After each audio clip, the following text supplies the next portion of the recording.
मेरे प्रिय सिंह राशि के जातकों, आप सभी को मेरा स्नेह भरा प्रणाम।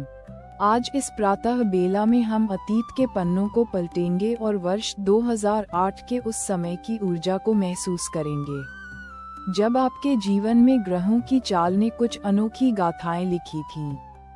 आइए हृदय से जुड़ते हुए उस कालखंड को समझते हैं जब आपका अंतर्मन प्रभु की लीला का साक्षी बना।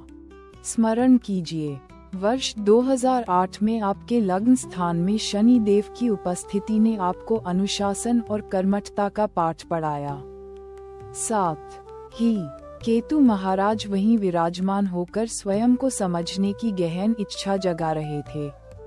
वहीं पंचम भाव में देवगुरु बृहस्पति की कृपा से संतान, शिक्षा और रचनात्मक कार्यों में विशेष शुभता और बुद्धि का विस्तार हुआ। सप्तम भाव में राहु की स्थिति ने रिश्तों में कुछ अप्रत्याशित मोड़ दिए, जहां आपको प्रेम और साझेदारी के नए अर्थ समझने पड़े। ये समय आत्म मंथन और संबंधों को संवारने का था। यह वर्ष आपके पारिवारिक जीवन में कुछ स्थिरता और जिम्मेदारी लेकर आया होगा। बड़े निर्णय लेने पड़े होंगे, जहां धैर्य की परीक्षा हुई होगी।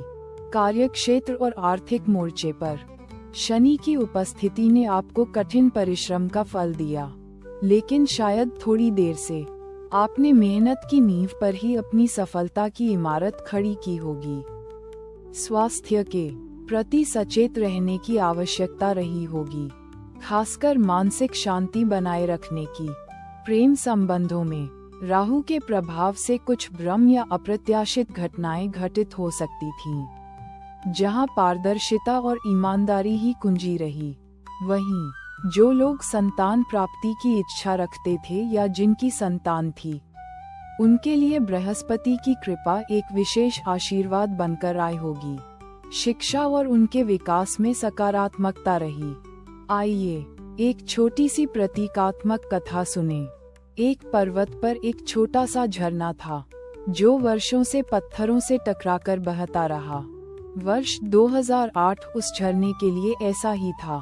पत्थरों से टकराकर उसे अपनी राह बनाने में श्रम लग रहा था। गति धीमी थी, पर हर टक्कर उसे और साफ और निर्मल बना रही थी। एक दिन एक ऋषि वहां से गुजरे और झरने से बोले, हे जल, तू क्यों इतना संघर्ष करता है? झरने ने उत्तर दिया, हे मुनिव, ये पत्थर मेरे शत्रु नहीं, मेरे गुरु हैं। ये मुझे धैर्य सिखाते हैं, मेरी शक्ति बढ़ाते हैं और मुझे बताते हैं कि हर बाधा के बाद मेरा मार्ग और स्पष्ट होता है। ऋषि मुस्कुराए और बोले, जब तक तुम संघर्ष करते रहोगे, तुम्हारी निर्मलता बनी रहेगी। ठीक वैसे ही सिंह राशि के जातकों ने उस वर्ष संघर्षों से सीखकर अपनी आंतरिक शक्ति को पहचाना होगा और अपनी पहचान को और चमकाया होगा। जीवन में कई बार ऐसा समय आता है जब हमें लगता है कि परिस्थितियां हमारे विपरीत हैं, परंतु याद रखिए, हर चुनौती एक छिपा हुआ अवसर होती है।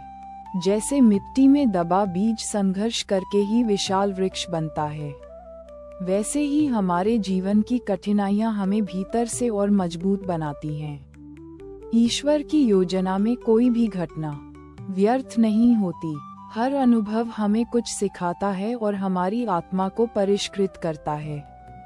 धैर्य और विश्वास ही सबसे बड़े हथियार हैं। उस वर्ष की ऊर्जा को समझते हुए आपको सलाह दी जाती है कि प्रतिदिन सूर्य देव को जल अर्पित करें। यह आपकी आत्मा को बल देगा, नेतृत्व क्षमता बढ़ाएगा और जीवन में सकारात्मक ऊर्जा का संचार करेगा। सूर्य नमस्कार से आपका तेज और आत्मविश्वास कभी कम नहीं होगा। प्रभु श्री हरि विष्णु की कृपा सदा आप पर बनी रहे। आपका जीवन प्रकाशमय हो। शुभम भवतु।